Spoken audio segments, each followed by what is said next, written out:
Okay, so figure it out ख़त्म हो गया। उसके बाद हम फिर से मिक्स्ड फ्रैक्शंस पढ़ रहे हैं। उसमें अब हम देखते हैं writing fractions greater than 1 as mixed number. ये हम ऑलरेडी कर रहे हैं, बट और देखते हैं।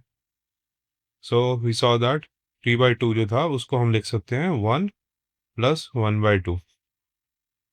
3/2 को हम 1 प्लस 1/2 लिख सकते हैं। 3/2 क्या किस तरह की फ्रैक्शन है? ग्रेटर देन 1 है, न्यूमरेटर बड़ा है as compare to denominator, so ये ग्रेटर देन 1 है। अच्छा देखो, greater than 1 and smaller than 1 fractions का और भी नाम होता है, fractions that are smaller than 1। Smaller than 1 उनको क्या बोलते हैं? Proper fractions. उनको प्रॉपर फ्रैक्शंस भी बोलते हैं।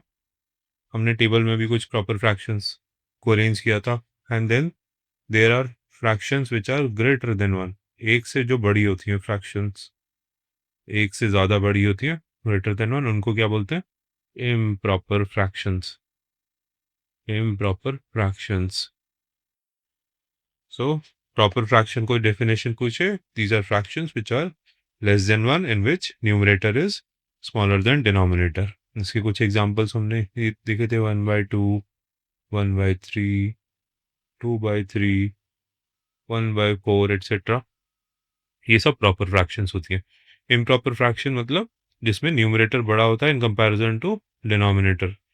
सो हम कह सकते हैं 3/2, 5/4, 4/3, ये सारी इम्प्रॉपर फ्रैक्शंस हैं। ठीक है, सो इम्प्रॉपर फ्रैक्शंस और fractions greater than 1 can be written as mixed numbers. ये जो इन्होंने इसमें लिखा है ब्लू से, जिसको मैं दोबारा हाईलाइट कर रहा हूँ। सो fractions greater than 1 can be written as mixed numbers। mixed numbers की तरह से लिख सकते हैं, जो हम लिख भी रहे हैं। 3/2 को हम क्या कर सकते हैं? 3/2 को हम बोल रहे थे कि 3/2 can be written as 1/2 plus 1/2 plus 1/2, और दो 1/2 को ऐड करके हम क्या लिख सकते हैं? 1, है ना, प्लस 1/2। सो 3/2 को 1 प्लस 1/2 जो उन्होंने लिख दिया है यहाँ पे।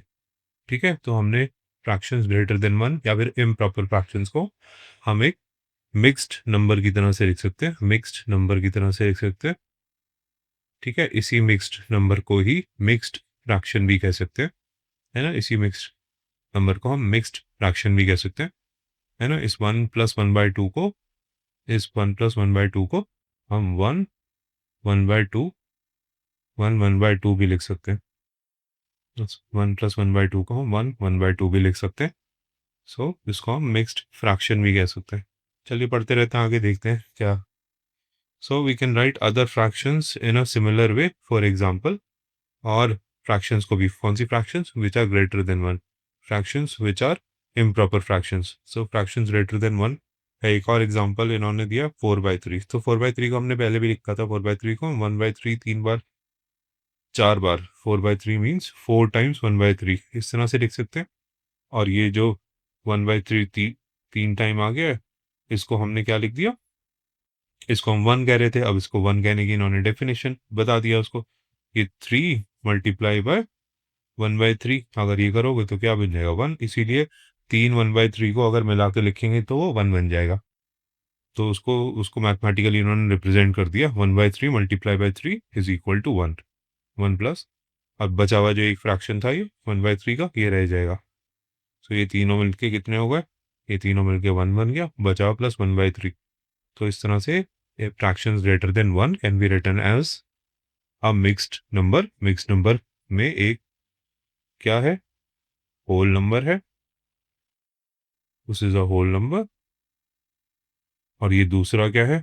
ये इस पार्ट को क्या बोलोगे? 1/3 को, इसको आप बोलोगे proper fraction. Proper fraction, fraction भी बोल सकते हो, बट ये प्रॉपर फ्रैक्शन ही होती है ना। जब हम उसको किसी भी फ्रैक्शन ग्रेटर देन 1 को मिक्स नंबर की तरह से रिप्रेजेंट करते हैं, तो जो होल वाला नंबर अलग होने के बाद उसमें से प्रॉपर फ्रैक्शन बचती है, या फिर उसमें से वो वाला पार्ट बचता है जो कि लेस देन 1 होता है। सो इसी तरह से हमने समझने की कोशिश करी कि fractions greater than 1 can be written as a mixed number.